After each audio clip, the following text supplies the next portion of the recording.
Welcome in, ladies and gentlemen. This is the next episode of the Blitz Network Radio. We are recording this on Tuesday. You're probably listening to it on Wednesday. And Rob, it looks like Cody Parkey's tenure as a Chicago Bear is done.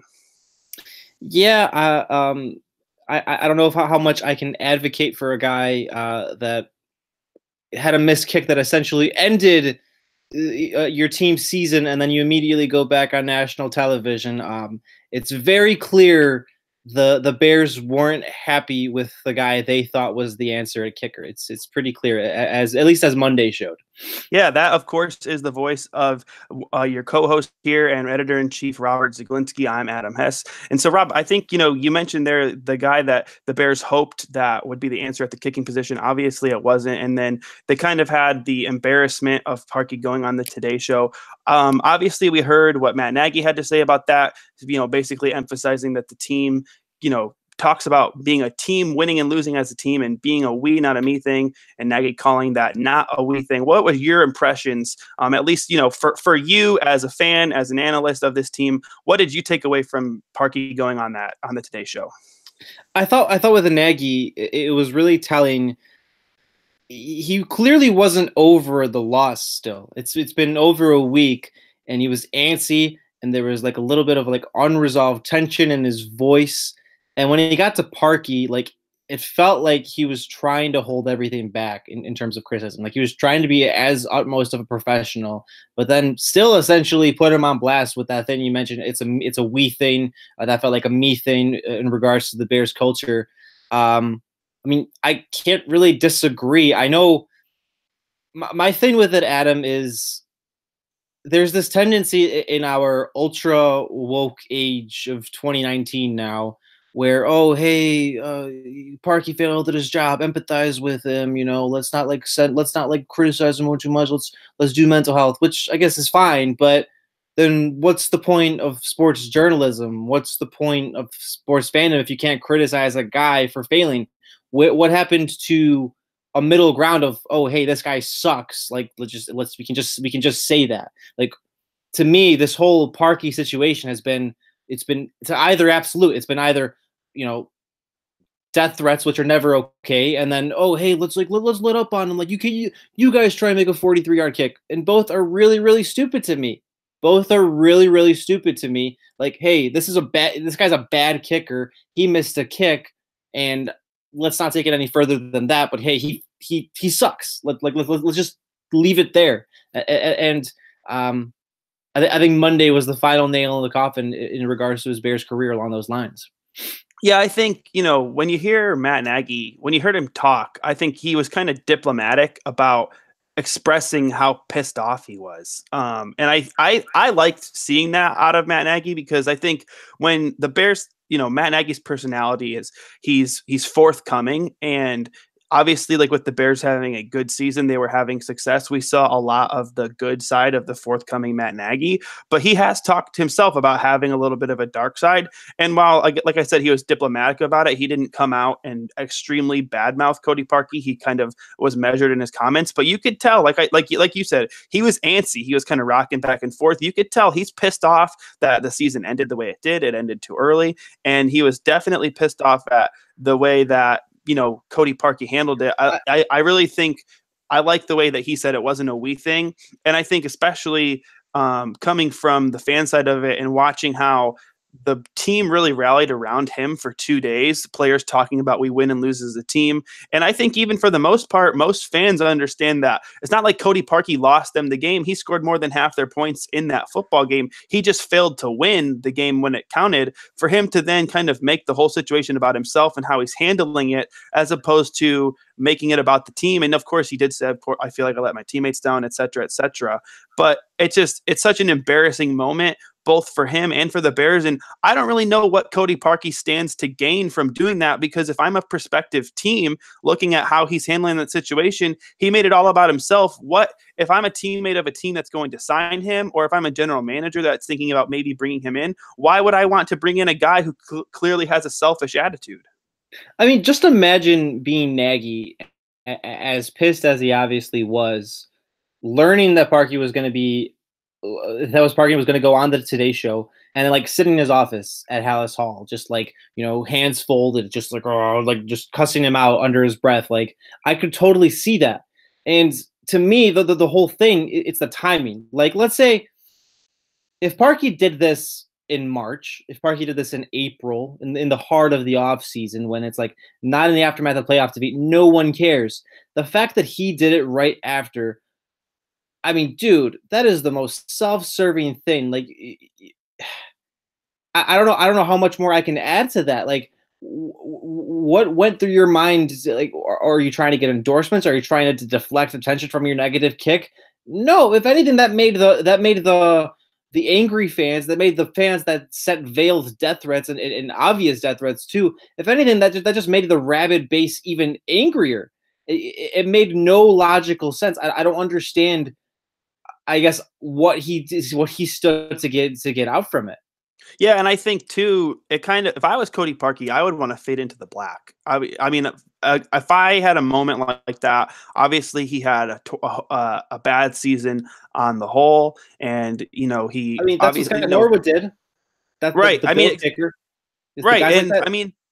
Yeah, I would just want to. I would not want attention. I would not want to be on a national television show talking about what happened. It's such a weird thing to just draw more attention to it. Now, to his credit, more people maybe now are talking about the fact that he went on the Today Show as opposed to him missing a kick, but they're still talking about why he's on the Today Show. So it's such a weird thing for me. And to bring it back to the Bears, I like the way that Matt Nagy responded. I'm glad that he's pissed off about it. Yeah, I think.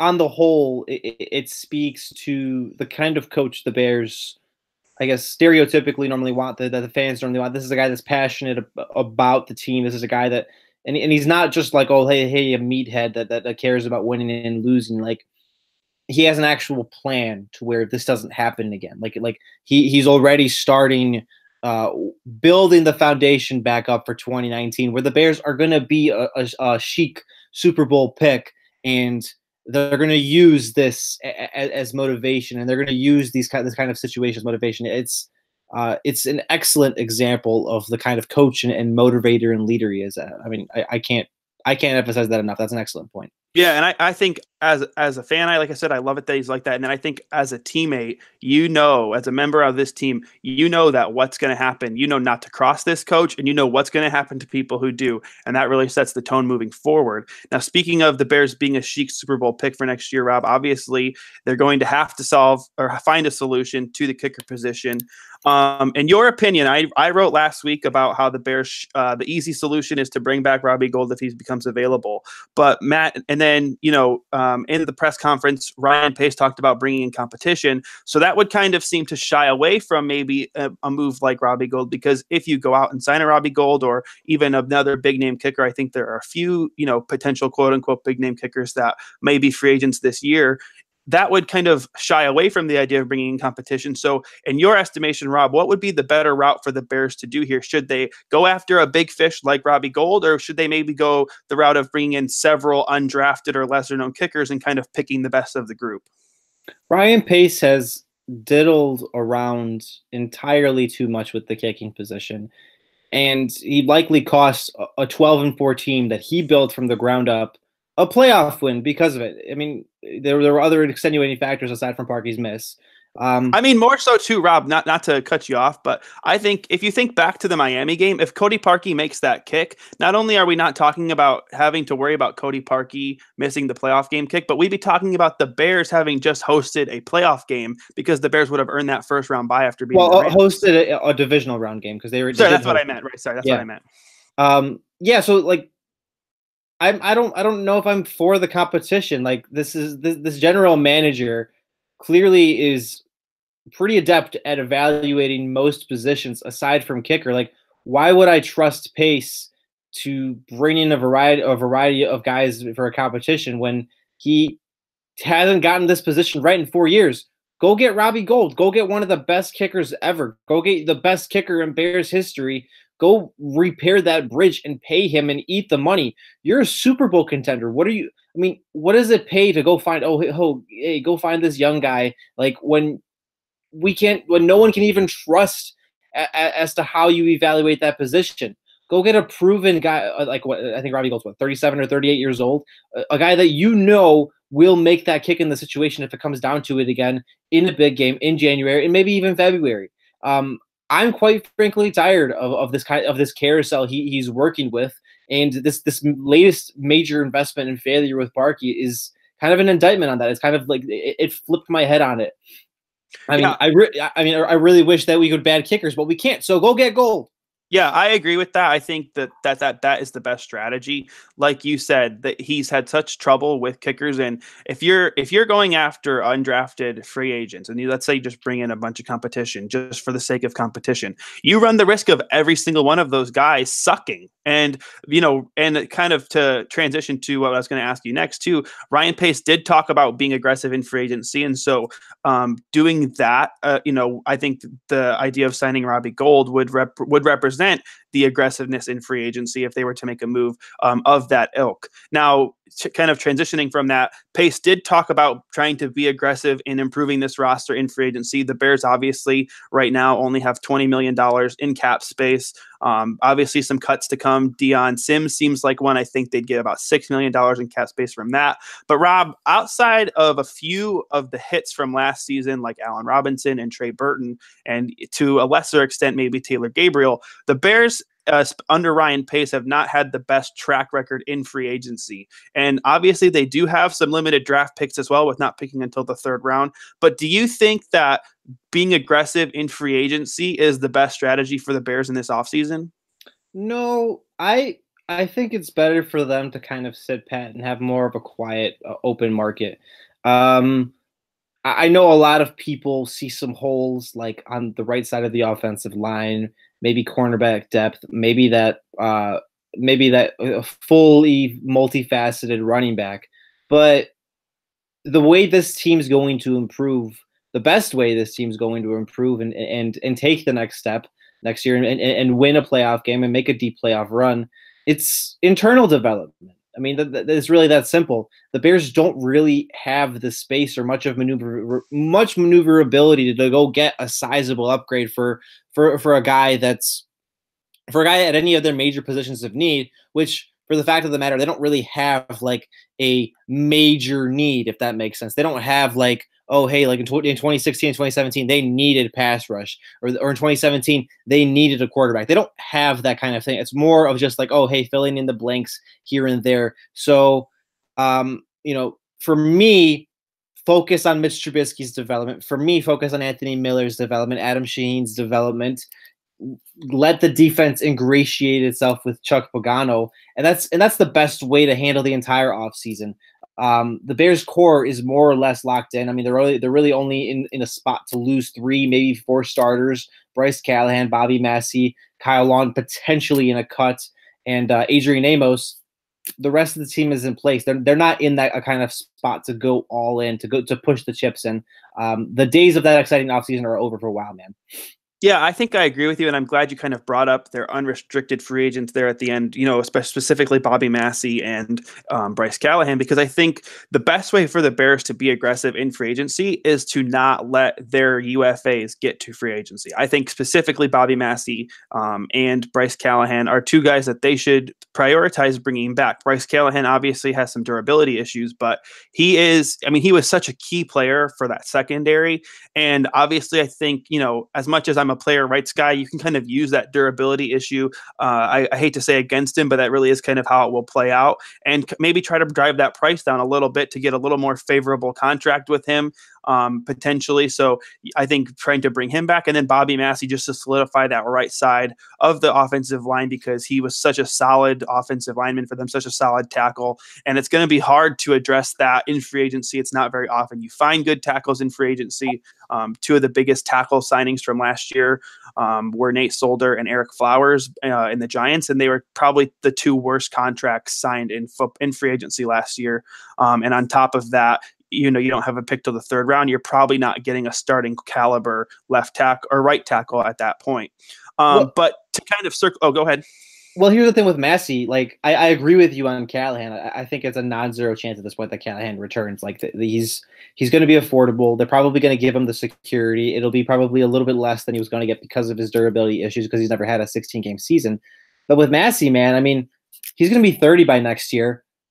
And he's had a very good recent run. He's going to be looking for a payday. I just don't know if they can afford him. I agree with you that they should try to pull out all the stops to be able to bring him back. But I mean, he's not. He's a guy that's going to be looking for that Nate Solder contract. He's a guy that's going to be looking for those awful tackle contracts because this is probably going to be the last contract of his career. If the Bears find it in themselves to be able to pay him whatever 8, 9, 10 million, which is what he really might command, then do it. But they really might not be able to. They might have to move forward with someone like Rashad Coward and hope he develops quickly. This might be an instance where they can't be as aggressive in retaining their own guys. That's a good point. And then to just sort of go back to free agency, I think the only way for me, only way I would want to see the Bears be very aggressive in free agency is to kind of make a Rams lateral or comparison would be that if there was like an Ndamukong Suh move available where, you know, some surprising impact player gets cut, even if they've kind of had down years, you could potentially bring them in and have them be an impact player for 1 year for your Super Bowl run. But otherwise, I don't see anything. The biggest position of need for me is running back, and I don't want them to go out and spend big money on a running back unless they somehow miraculously get Le'Veon Bell, and obviously that's never happening. I mean, Le'Veon Bell's would probably take up most of their salary cap space. They have, without any rollovers or cuts right now, they have roughly 19 million. So Le'Veon Bell's will get most of that from wherever he signs. So I mean, they're gonna Pace. With your concerns in regards to that, man. I mean, Pace has proven he can find guys in the 4th and 5th rounds at that position at tailback. He just hasn't proven that he can find complete players in 4th and 5th round. Jordan Howard is very one-dimensional, and Tariq Cohen's more of a receiver. He hasn't been able to kind of mix both of those positions in one, or both of those skill sets in one. That is. Yeah, and I'm glad we're kind of transitioning to that because in yesterday's press conference, the season-ending press conference that the Bears had on Monday, Matt Nagy was asked specifically about Jordan Howard, and then in his answer proceeded to not mention Howard's name and made the question about the offense in general. So he completely danced around a question about Jordan Howard. Never answered it, really, and again, didn't even mention his name. So, Rob, with that, obviously, we have speculated a little bit about Jordan Howard, on this podcast before. There were even talks last offseason about Howard being involved in some trade talks with the Dolphins, a few other teams. There was obviously talks about the Eagles having interest in him as the trade deadline approached this year. What do you think that Jordan Howard's future as a Bear in this offseason could hold for him? His days are numbered, man. I don't know that the Bears will be able to find a trade partner.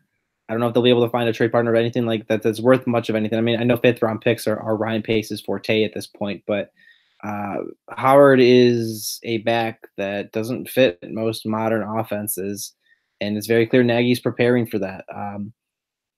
I think if they find an upgrade in the draft, I think if they find an upgrade in free agents, they basically, like how you said, how he danced around even the idea of Howard's place in the Bears offense moving forward.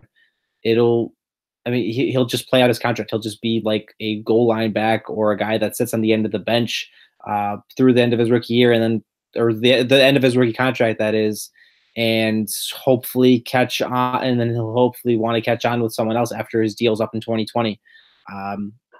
I know people love Jordan Howard. I know people love his throwback style, but that's just a fact.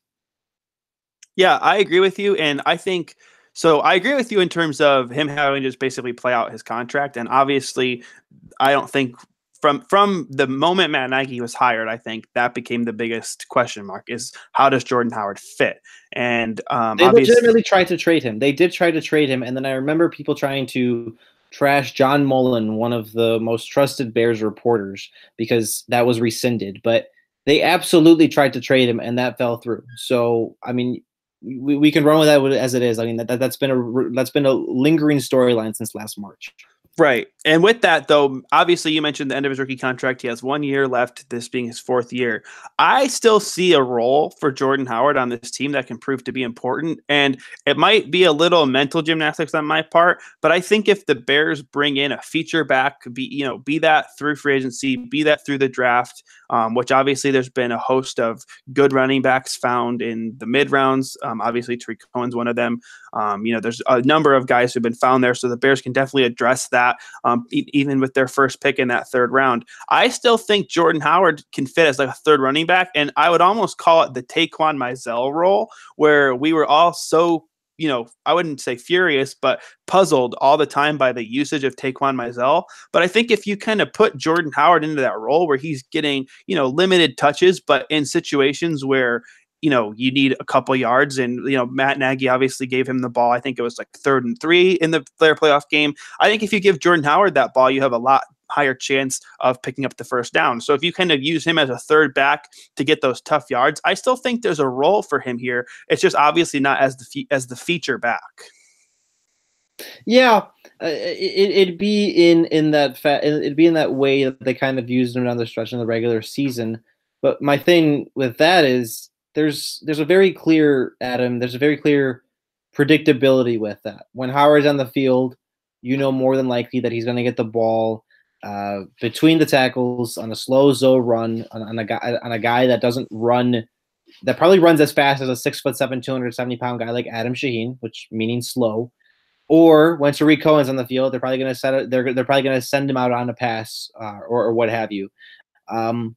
This platoon that the Bears have used for the past 2 years now is nice, and it's useful, but it limits them from being a fully capable, fully explosive offense in my mind.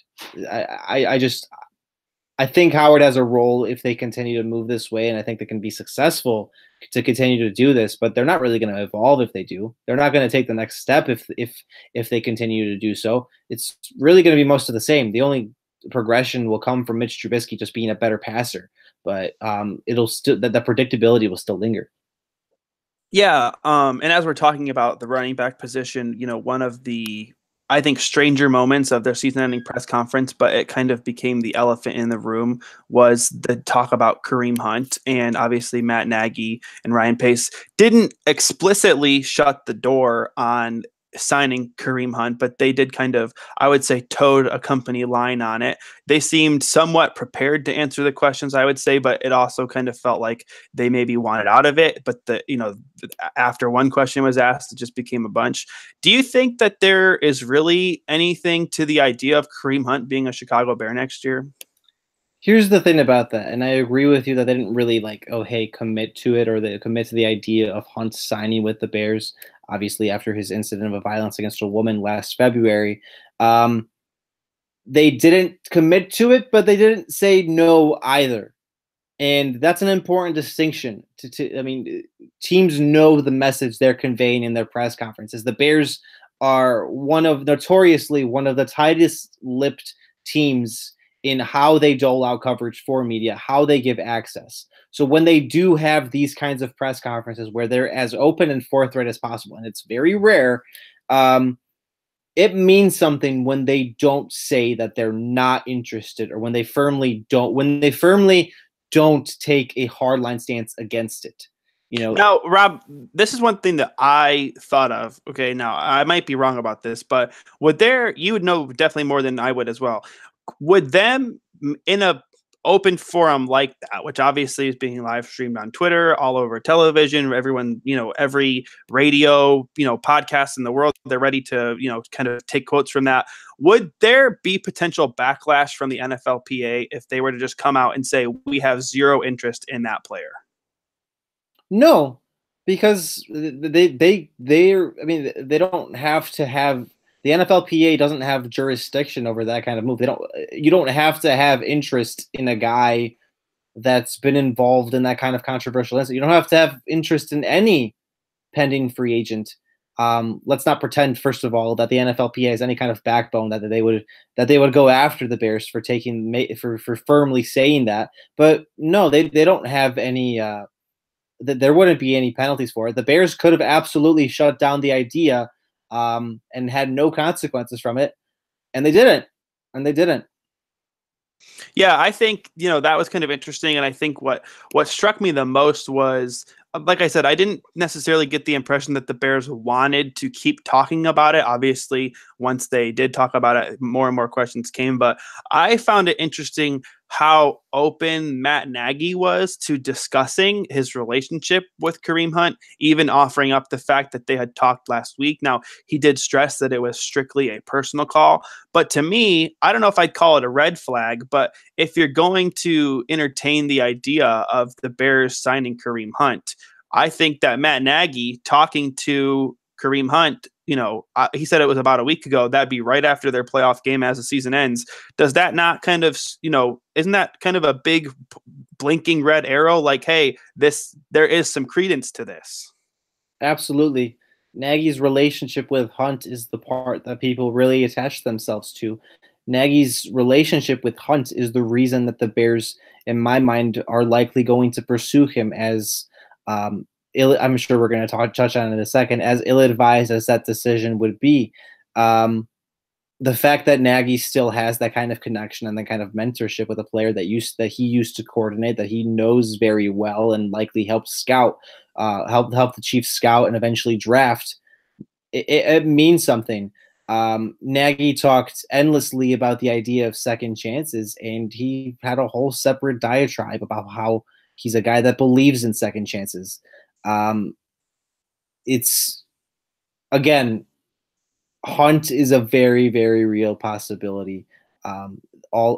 They might, they're, like you said, a blinking red arrow. There might as well be like a neon green sign or something over it at this point.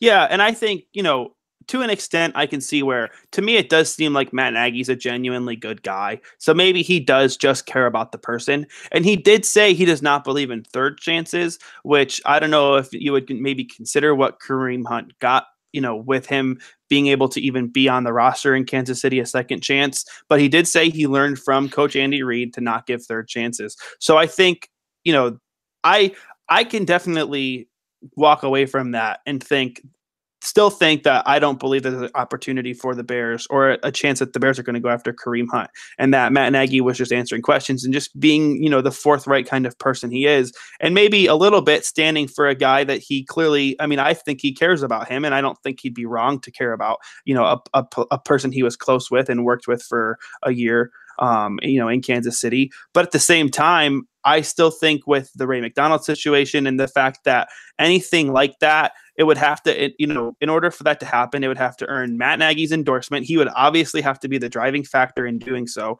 It would have to, then be run by George McCaskey.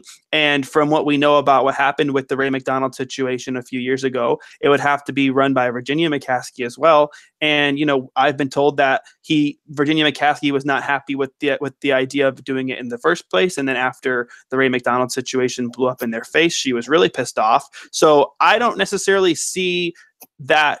I don't know that I anticipate the Bears getting there with being able to actually get the clearance from the powers that be to do it. But again, I do think that Matt Nagy talking to him, after the fact, after a Bears playoff loss, is a big blinking red arrow saying there is some possibility here, which I know you mentioned it would be ill-advised. If the Bears were to do this, Rob, how would you feel? I think it would be very difficult. And I'm someone, I started obviously following the Bears as a fan and transitioned into media and transitioned into more of an objective perspective.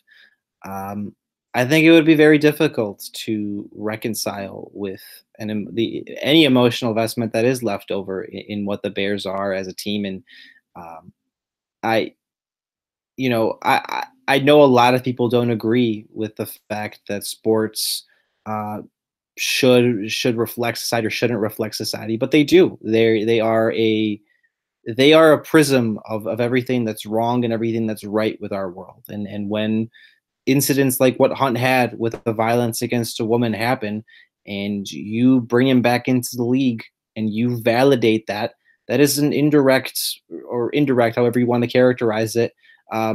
Hey, like, showcase to victims of similar cases that, hey, that's okay. Like, oh, hey, he did this to this person, and now he's back on a high profile, and it's a display to the whole watching world of, like, subconsciously of the nature of our society, and how we treat violence against women and how we treat these kinds of incidents. It's like this where Hunt really would have no penance aside from what, a 6-game suspension from being off the commissioner's games list while having his career otherwise revitalized. I think it would be very difficult to still care about what the Bears are trying to build, and to still care about the Bears in a way that I sat in shock, for example, after Cody Parkey's miss. If that happened again with Hunt on the team, I'd be like, whatever. They weren't doing anything for me. They kind of killed a lot of that feeling. I know that sounds like hyperbole, but it's true. I really wish that sports teams would take more of a hardline moral stance, understanding the place they have in our society. It's an unfair stance. The fact that athletes, the fact that teams and professional organizations that are really all about their bottom lines, professional sports teams, are such examples, or used as such examples for kids and people. That's a really unfair thing, but it's a fact. And I really wish teams like the Bears, let's say if they were to sign Hunt, would take that seriously, would take that responsibility. That's a very high responsibility to me. And signing Hunt would be to me a move I couldn't look away from, a move I couldn't walk back from. Yeah, I absolutely agree with everything you said, and I think for me, like I said, it'd be disappointing to see them do that. Don't get me wrong. As a football player, Kareem Hunt is, a transcendent talent. But at the same time, I don't know if he's transcendent, but he's very good. Yeah, I guess I shouldn't say transcendent. You're right. But he's a very good, obviously led the NFL in rushing yards last year. He's a very good player, and he was off to a great start this season before everything happened. So nothing against him as a football player. But as a human being, there's obvious shortcomings there. The Bears don't need Kareem Hunt to be good next year. Do they need an upgrade at running back? Absolutely. But Kareem Hunt was a 3rd-round pick. Tariq Cohen was a 4th-round pick. We talked earlier about how there have been so many good players, so many good running backs that have been drafted in the mid-rounds, and even Phillip Lindsay's making the Pro Bowl and just rushed for 1,000 yards, and he went undrafted this past year before being signed by the Broncos.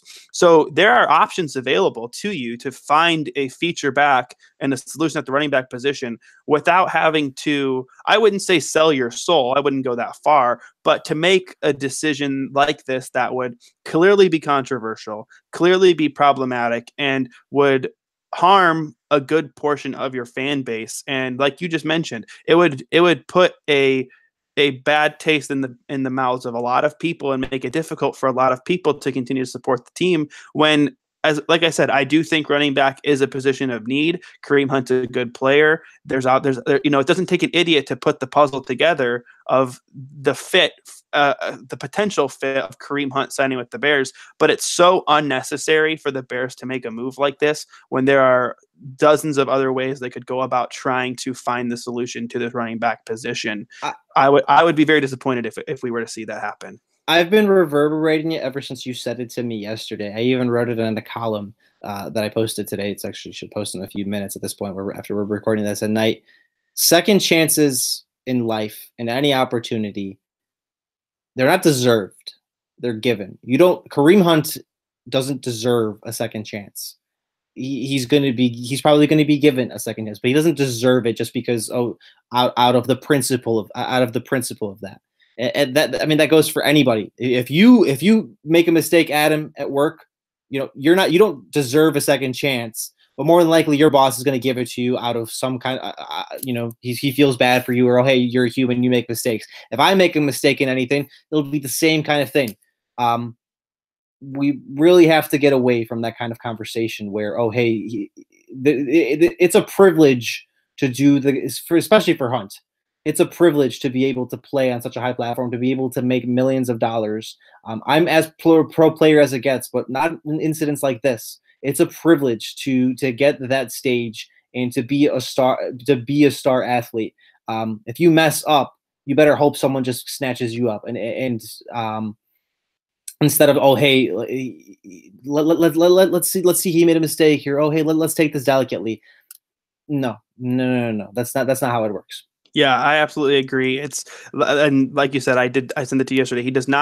You don't deserve a second chance. You're lucky enough to be given one. And I think, especially with circumstances like this within football, you can earn second chances as well. If you're a productive player and you end up suspended for, let's say, PED use, well, there obviously, I'm not going to condone PED use, but you're still a productive player. That's not necessarily like a big life altering, horrible thing to do. In some ways, you could even say you're making an effort to better your production. So I can understand a second chance being given there, or in similar circumstances if it's football related. But when it's off the field, when it's something like this that is completely inexcusable, regardless of the situation, regardless of the circumstances, there's always going to be context. But as a human being, I don't even care about being as a public figure. I don't care about being as an athlete. As a human being, you need to be able to control yourself and know better than to do something like lay your hands on a woman. So it's definitely, to me, there's no coming back from that, in my opinion. I think Kareem Hunt will get a second chance somewhere. It could be with the Bears. I just really hope that it isn't.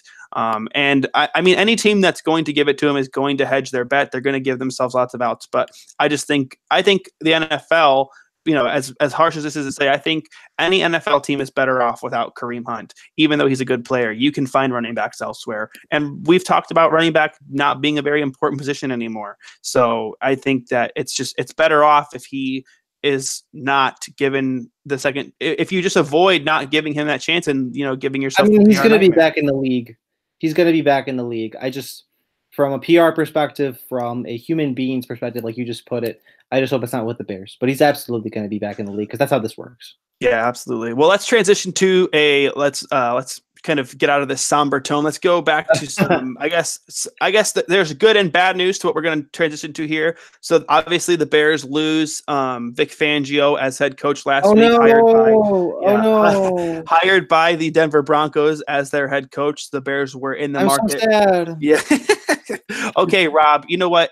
He was important. Let's not lose perspective of Vic Fangio being important to this defense.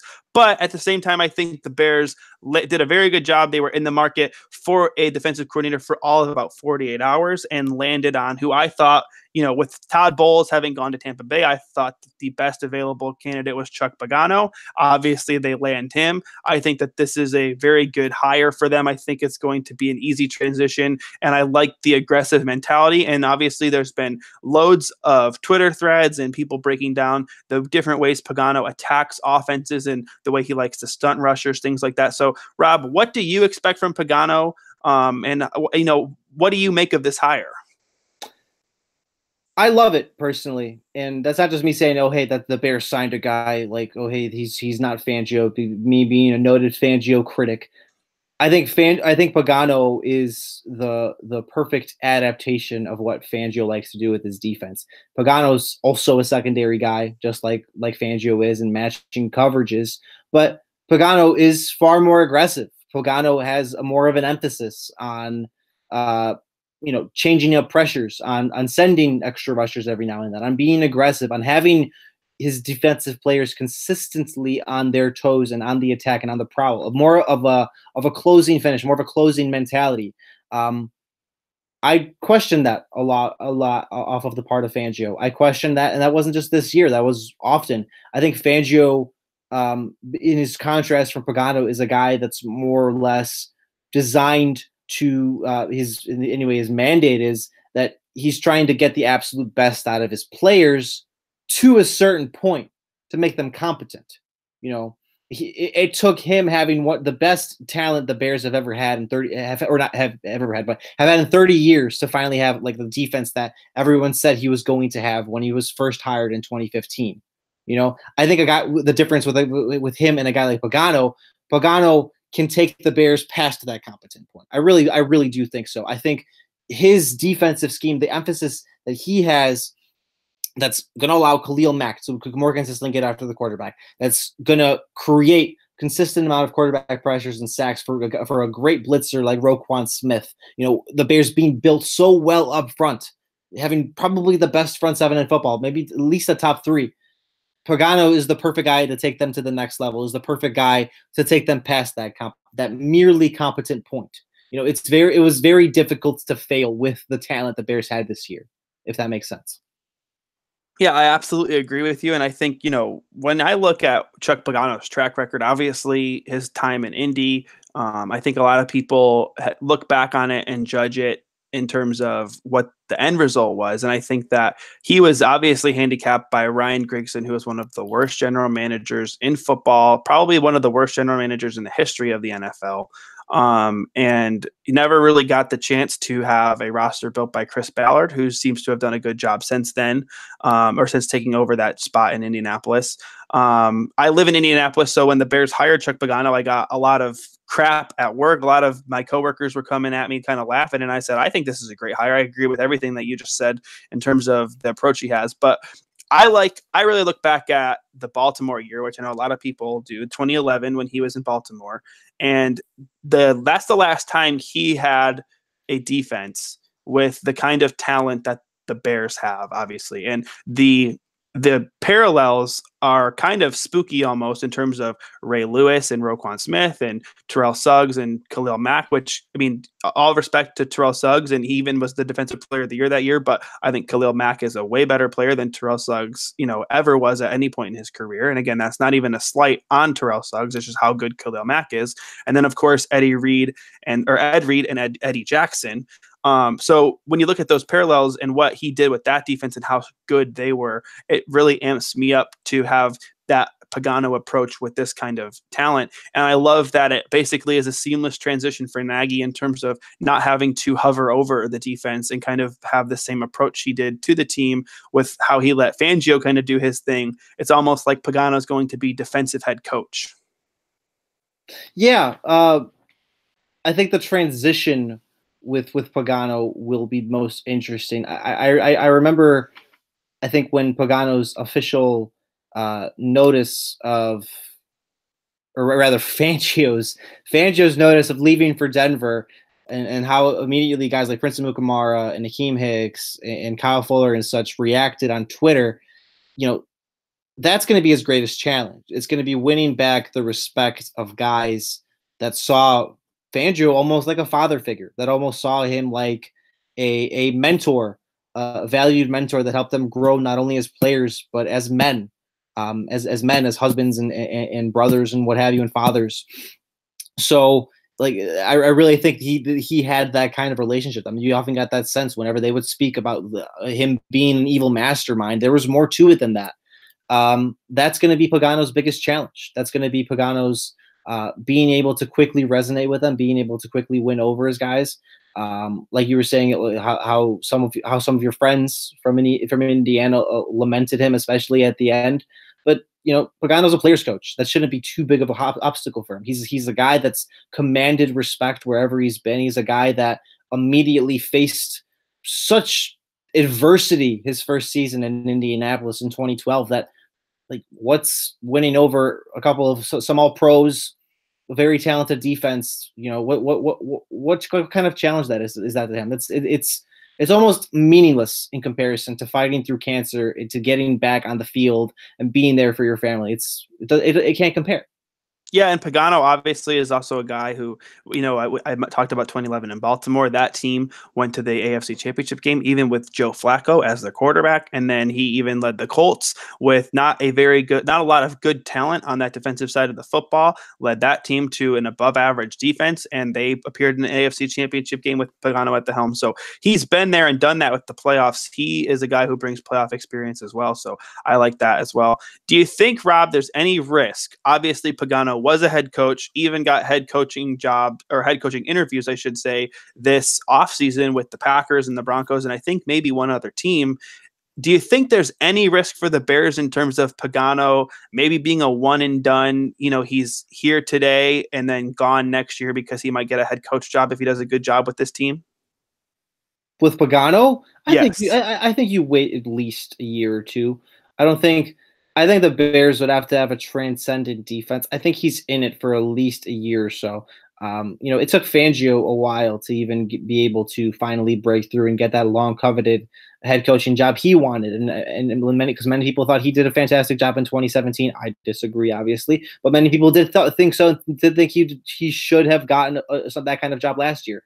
Pagano will have, I guess, and it's a kind of an unfair note. He'll have he's a 1-year wonder. Let's see him do it twice in a row. If he does it twice in a row, then I could definitely see him doing that. I wouldn't worry about it so much after 2019. But he's definitely going to use that as a resume springboard, because that's what coaching the Bears defense does. That's how good they are. And I think, kind of to that point as well, especially when you look at the way that the trend in terms of coaching hires is going, the Bears' goals are obviously the Super Bowl for next year. And at the very least, to make a deep playoff run. I just talked about Pagano having championship game experience.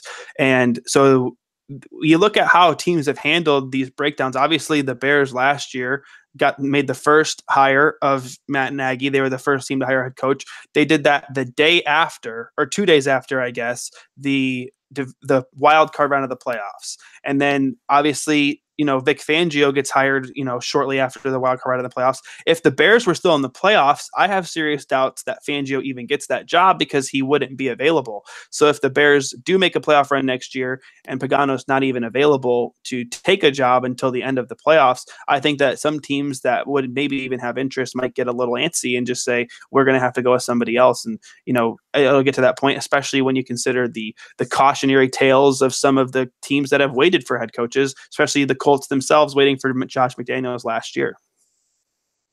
Yeah, I mean, it really. Are you saying a deep playoff run would affect his chances? Is that how I understand it? Yeah, I guess that's what I mean. Is like, if the Bears are on a playoff run, it's going to maybe negatively impact Pagano's odds of getting a head coach job next offseason. Yeah, I guess. Okay. Yeah, that makes sense. I mean, Fangio lucked out in a way. I mean, I think because the Bears definitely expected to play longer. There probably wouldn't have been he probably would still be defensive coordinator if they were for next year, if they were set to play on Championship Sunday. It really, I mean, so Pagano's in that. I like that. Pagano's in that interesting place where if he does his job as mandated, he actually hurts his head coaching prospects. Yeah, potentially. The NFL, the NFL is fantastic. That's awesome. Yeah. Now, Rob, I'll put you in the spot a little bit here. I know, because you obviously, I know you even just mentioned not too long ago that you were not necessarily the biggest Fangio fan. You were a little bit of a critic of him. Obviously, we had talked in the past about the Bears' lack of aggressiveness and kind of them letting teams back into games in the fourth quarter when they had leads. Do you think that in some ways this is an upgrade for the Bears to go from a more laid-back coach like Vic Fangio to a more aggressive coach like Chuck Pagano?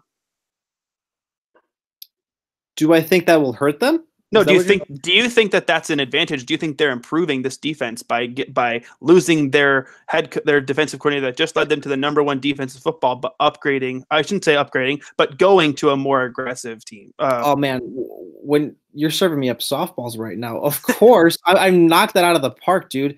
It is absolutely an advantage. People are the only way the Bears don't maintain their high level of defensive play from 2018 is injury and turnover variance. The two things you can't really control as a player and as a coach, two things that really were in their favor this season. But otherwise, they're going to be in a more advantageous scheme that takes advantage of their talents, that has them finishing games they should have won, like against the Packers in week 1 in September, like against the Dolphins where they had 15 missed tackles in the second half, like against the Giants where they let the corpse of Eli Manning and Odell Beckham throwing trick play touchdowns. Is that the way we would characterize it? Trick play touchdowns deep to third and fourth receivers. That won't happen. The Bears will be better situationally with Pagano. The Bears will be better in tight situations with Pagano, and I'm incredibly excited. I'm incredibly excited to see it. I really believe that. Yeah, I actually agree with you. That's kind of what I guess I was hinting at with the question as well as that. And so, like I said, I think that Vic Fangio was important to this team. Obviously, they do. The defensive coordinator is always going to be important when you have a number one defense football. But at the same time, Matt Nagy says it himself: it's players, not plays. And I think talent transcends. You can have the best defensive coach, but if you have bad talent, it's not going to be there. And it would take a truly, truly bad coach to get this Bears defense with all the talent they have to not be a good defense. People reference Mel Tucker all the time as being an awful defensive coordinator, and I'm sure he was actually probably mediocre. But let's think about what the talent, the defensive talent those teams actually possessed, because I'm a firm believer in that notion that you just mentioned. Talent wins. I mean, they had Lance Briggs, who was already thinking about his new barbecue restaurant in California. They had Tim Jennings, who I guess was kind of still okay at that point. They had Charles Tillman, who I believe tore his triceps 2 years in a row. And they really had nothing else. They really had no other consistent pass rushers. They had I guess, chicken running around without its head in John Bostic at linebacker, because that's how he plays. That's how he played linebacker when he was with the Bears. This isn't me defending Tucker as much as, hey, let's remember what he was working with. Same goes for Bob Babich when he took over for Ron Rivera in 2007. Yes, 2007, after the Super Bowl season. The Bears didn't have much of a pass rush. Their best guys were Adewale and Goulier, who peaked in 2005 with 13 and a half sacks, or 2004, that is. I'm saying that off the top of my head. They had Alex Brown, who was always more of a run defender. They had guys that had career seasons in 2006 that played way beyond their marks. They were very lucky to have Mark Anderson get 12 sacks as a rookie, as a 4th or 5th round pick in 2006. Bob Babich probably was much better than what people remember. He definitely was coaching out of his britches, but still, Pagano's not going to have that. Pagano's going to have talent at every level. Pagano's going to have the best pass rusher in football, or the best edge rusher in football anyway. He's going to have the best young safety, playmaking safety in football, Eddie Jackson. He's going to have a first-team All-Pro corner. He's going to have a veteran steady corner, Prince Amukamara. He's going to have someone that he can rely on at every level of his defense. It'll be difficult for him to sink. Yeah, absolutely. Now let's get around the NFL a little bit, Rob. Obviously, we talked about Vic Fangio getting the head coach job. 6 of the 8 head coach jobs in the NFL are now officially full, and the other 2 in Miami and Cincinnati they definitely have their guys. So of those 8 hires, I don't have the memory or want to run them back. I know that you know who they are, and when I ask you this question, it shouldn't be hard for you to figure it out. But who would you say, which team and coach pairing would you say you think is the best hire so far, and which team and coach pairing would you say you think is the worst? I don't know if I'm in love with really any of these, because I think it's so difficult to judge what a head coach is that's probably one of the dumbest things that we do in media, judge a head coach before he's ever coached a game. No one knows anything.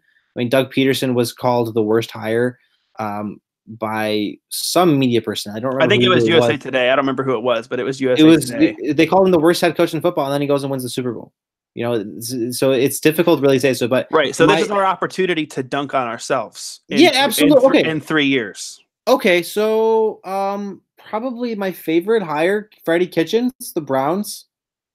He's a 44-year-old guy that's been around football for a while, that's been a grinder, that's done it the right way. A relatively younger guy too, that helps unlock Baker Mayfield to have one of the best rookie seasons for any rookie quarterback ever.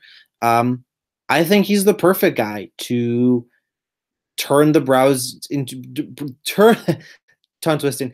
To turn the Browns into a Super Bowl contender. I really believe that. You maintain that same continuity. You maintain the guy that Baker Mayfield clearly has a rapport and a connection with, and a guy that can resonate with the rest of their talented defenders like Myles Garrett and Denzel Ward. I personally love that hire. It's a little bit out of the box. I know some people thought they would go get Mike McCarthy, but Mike McCarthy's a retread. Give another guy a shot. Give a guy that's really worked for and shown that he can excel in, albeit a small role as offensive coordinator, and give him the opportunity to go shine now in a promotion. I really love that hire. Go ahead. I was going to say my favorite hire, I think, and it might sound a little weird, but I really love the Adam Gase hire in New York, despite his extremely strange antics during their introductory press conference. Adam Gase, I know, just got fired from being in Miami, but you look at what he did with Jay Cutler in the 1 year that they were able to work together. Obviously, Cutler's best year as a Bear and maybe even the best year of his career. And then the work he did with Ryan Tannehill and even Brock Osweiler this season. I think, I think he is kind of undersold maybe sometimes in terms of his work with quarterbacks. And I think that he's a good hire for them to bring in terms of working with Sam Darnold and kind of advancing them into the future. I don't like that they brought in Dowell Loggins as offensive coordinator, but I do think that Adam Gase is a good hire out there in New York, especially with them bringing in Greg Williams tonight as defensive coordinator. Rob, what would you say you think is your least favorite or what you would call the worst hire that you definitely won't look back on in 2 years and regret this call out? I'm very confident in this one. So starting in 2019, every NFL team has to be related to Sean McVay somehow. You have to have a corner of Sean McVay merchandise sold at a corner near your home stadium. You have to more or less be an amorphous being related to that young bright Rams head coach, because that's clearly what the Bengals are trying to do by hiring former Rams quarterback coach Zach Taylor. I don't understand the move. It screams of just trying to copycat an offensive genius that, you can't really copy that. You can maybe find McVay's scheme, but you can't replicate McVay, which is what everyone wants. It screams of a lack of originality. It screams of a lack of really failing to identify football trends and failing to take your own risks. And it's just oh, hey, they're the team that's good now. Let's try and copy them. Let's just raid their staff. He once spoke to Sean McVay. He once breathed the same air as Sean McVay. Let's hire him. Zach Taylor, I guess he's done an okay job with Jared Goff. I'm not a big fan of Jared Goff's prospects as a passer. I think he's pretty overrated a lot. And now he gets to coach Andy Dalton, or I guess a young drafted guy, wherever the Bengals are and where end up in April. That's iffy, man. That's iffy. Like, have some balls and go out and find your own guy. Go hire Chris Richard. Why is Chris Richard not be getting head coaching consideration for you? He would have been perfect. But no, you gotta go with the guy that was once brushed by Sean McVay because you have no creativity whatsoever. Yeah, I think along this, talking about Cincinnati, I was impressed that they actually had the gall to finally fire Marvin Lewis.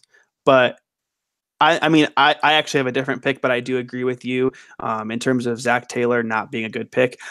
My grounds for my least favorite hire, or the one that I think is going to prove to be the worst, are the exact same as yours. I do not like the Sean McVay trend is kind of ridiculous. And I think, the Bears in some ways followed it because they went and got Matt Nagy, and he was obviously an offensive guru, younger, 39 years old. But I don't know if they followed the McVay mentality, right? Because, but I guess he's from a different coaching tree completely. Right, and I was about to kind of, I guess, pass away from it too by saying that as well. Like, I was going to say it was obviously the Andy Reid coaching tree, which has blossomed so hugely in the NFL. People that come away from Andy Reid have had success. And then Matt Nagy, obviously, as the coach, the head coach, is so much different than what Sean McVay is as the head coach. But the one that I don't like, and the one that I think is the worst hire, and I think will end up egg on their face, is Cliff Kingsbury in Arizona. And I know I've mentioned it to you, and I know you said you like him and you think he'll do a good job, but I look at his track record. I don't understand you want to talk about guys being hired because they fit the Sean McVay mold. This is literally a young, handsome dude. He looks like Sean McVay. He literally looks like Sean McVay. And he's 39 years old, and he's an offensive coach. And that just seems like the grounds for why he got hired. They literally, the Cardinals press release, when they hired him, talked about Sean McVay. Like, they didn't even try to hide it. And then in their press conference introducing him, it seemed like they didn't even want a head coach. They wanted an offensive coordinator, and they didn't necessarily bring up Sean McVay exactly, but they went and got this guy. But then I don't even see a impressive offensive track record with him that makes me think, yeah, he's a guy. He chased Baker Mayfield away from Texas Tech in favor of Davis Webb. He didn't even like Patrick Mahomes, who just threw for 5,000 yards and 50 touchdowns and is going to be the MVP and is you call him God tier. It's hard to argue with that. He looks like the best quarterback in the NFL right now and for the next decade. He was a borderline first round pick in that draft. And some people thought that the Chiefs reached on him by trading up and taking him at 10th overall. And his college coach was Cliff Kingsbury. And Cliff Kingsbury couldn't even win 10 games at Texas Tech in the Big 12, which is not a good conference. And he got fired. And then he gets an NFL head coaching job. I do not understand. I don't. Sorry, let me get off my soapbox here. I'm calm. I could see the rationale with Kingsbury seen as, I don't know.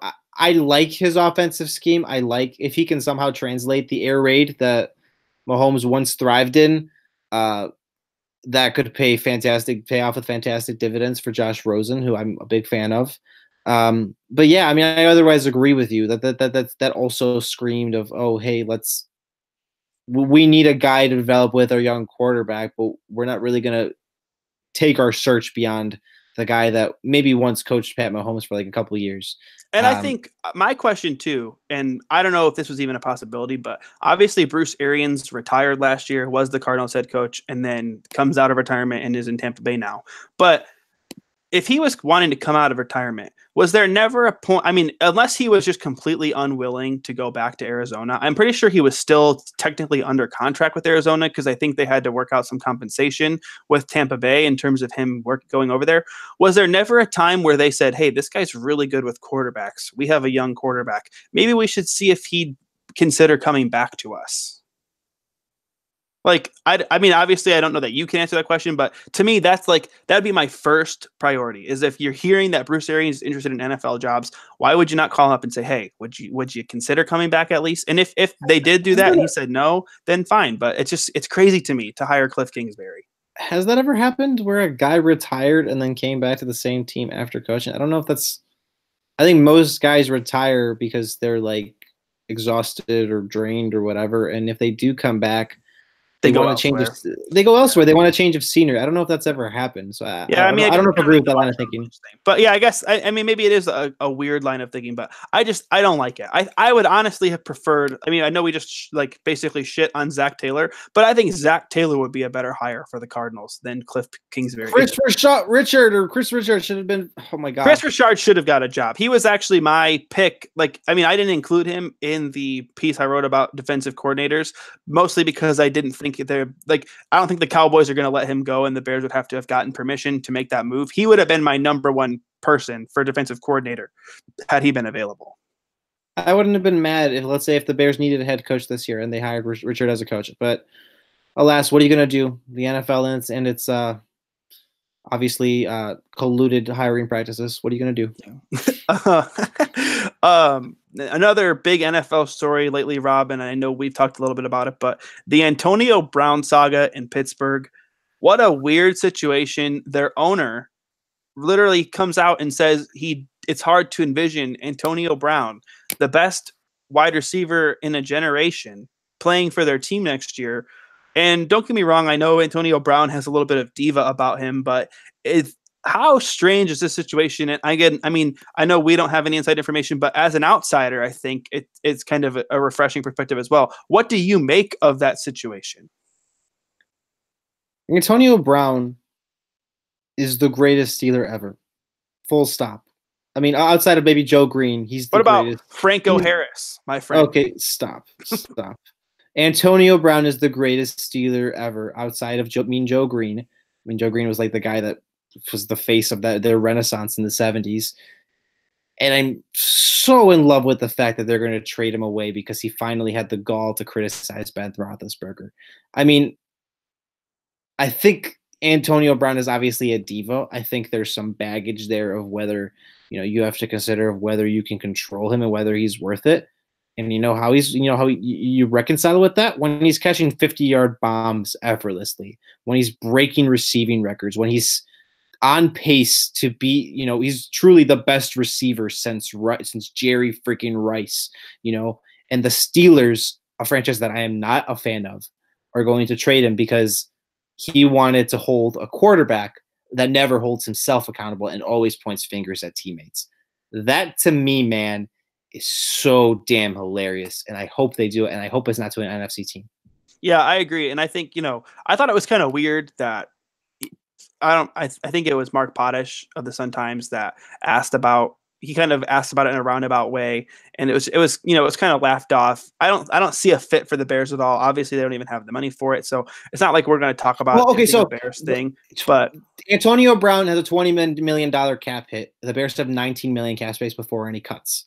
You do the math. There's no chance. Right. Of course. Yeah. And to me, what's crazy is I'm pretty sure even to the Steelers, he counts. I think the difference if he's on the roster or not on the roster for the Steelers is only about $2 million. If it was explained correctly to me by Brad Spielberger. If it's not, this is not Brad's fault. It's just me misinterpreting. Our own cap analyst, Brad Spielberger, by the way, shout out to him. But the thing that's crazy to me is just like you said, one of, if not the absolute greatest Steeler ever, the best wide receiver in a generation. You said since Jerry Rice, I agree with that. It's such a bizarre situation. And what I'm curious to see is basically what team is going to, I wouldn't even necessarily call it take the risk, but it's almost in some ways, obviously the age is different, but it's almost like a Khalil Mack kind of trade. If you're a team that your offense is close, you know what I mean? I feel like if you're a team like the Jets, we talked about them, or even like the Cardinals, where you have a young cornerback. Are the Jets close? Well, I mean, the Jets, I guess, I don't want to say close, but I was going to continue to get there. They have a young quarterback and they just brought in a new head coach. Give your young quarterback and your young head coach, your new head coach, a go-to receiver that can, kind of ease some of the growing pains. You kind of saw some of that this year with Mitch Trubisky and Allen Robinson. And I like Allen Robinson. He's a good receiver, but he's obviously not even close to the level of Antonio Brown. So if you were a team like that, those are the teams to me that make the most sense, but then you're giving up a lot. You're going to have to give up probably a lot of capital to make it happen. Yeah. I mean, you're probably going to have to give up 2 first-round picks. You're probably going to have to give up a third, and you're going to have to hope John Gruden's on the other line to send you back a second. That's really what this boils down to. Besides the fact that I doubt the Steelers trade him within the AFC, it's the most likely destination for me to where Brown does go and a team that has plenty of resources.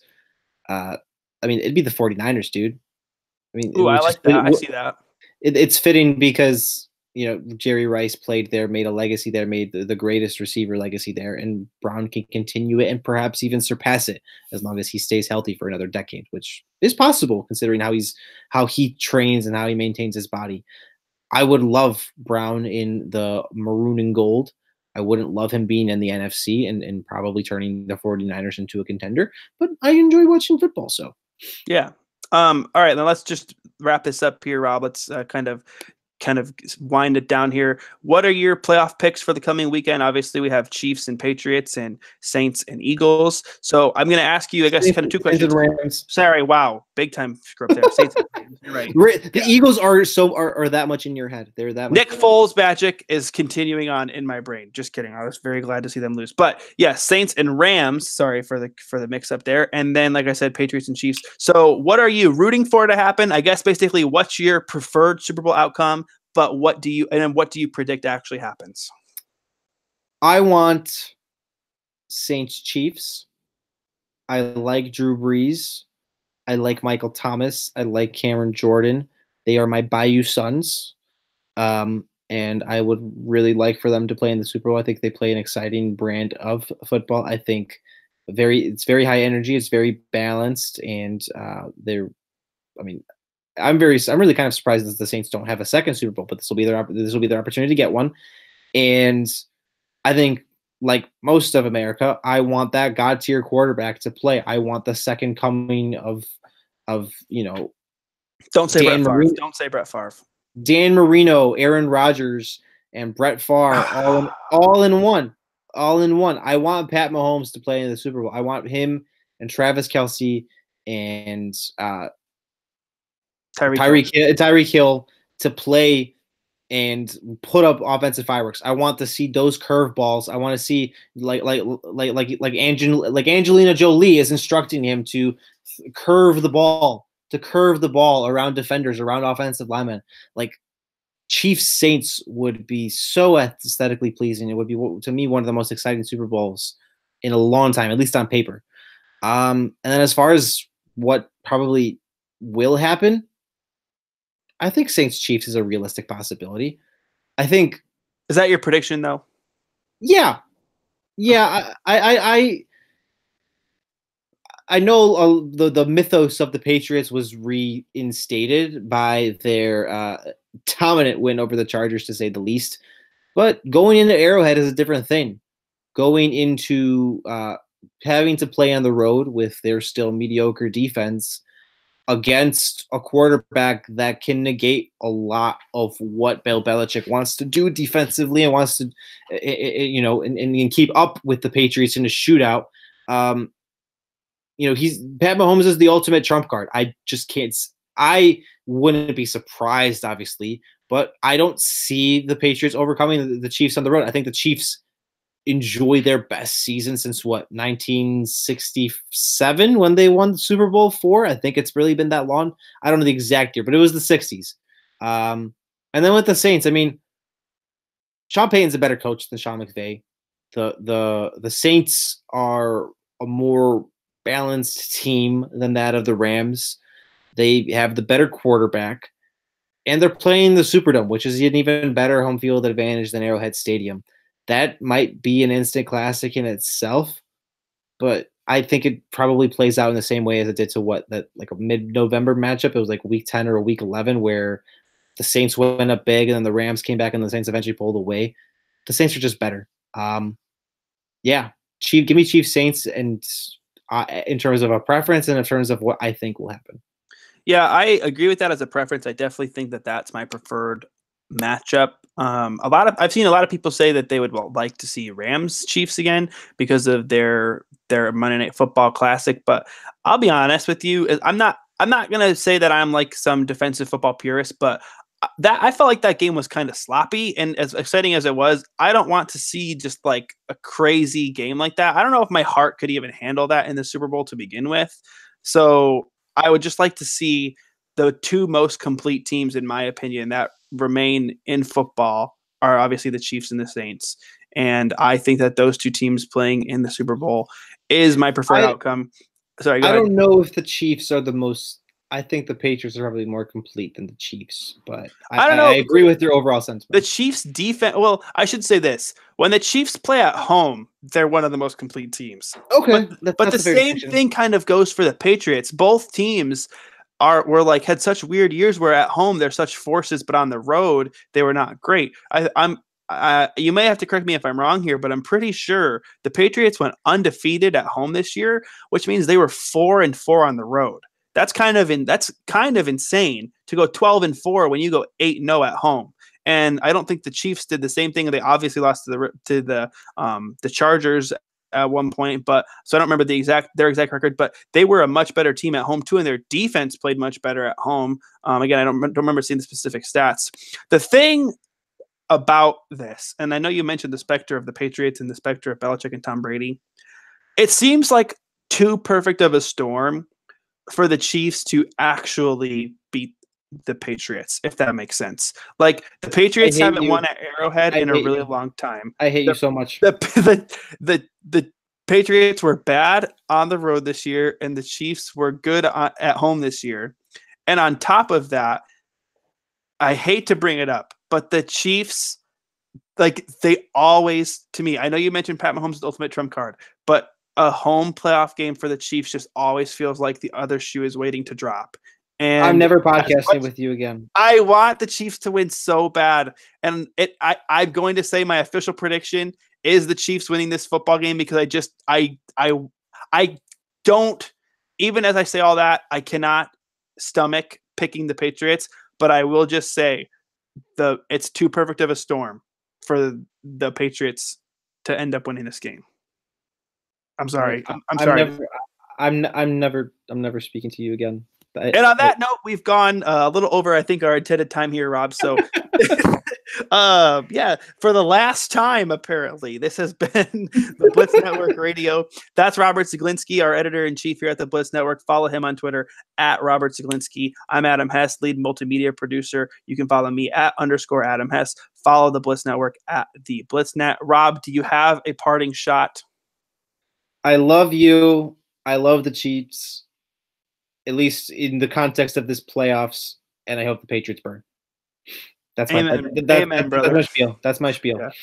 I'm not sure when we'll be doing this again next, obviously, with the off season kind of winding down. We might not be as consistent, but we will be coming at you soon as we have stuff to talk about, and we will obviously keep this thing rolling. We thank you for your your loyalty to our little brand here as we continue to build it. And yeah, thanks for listening. And as always, everybody, stay classy.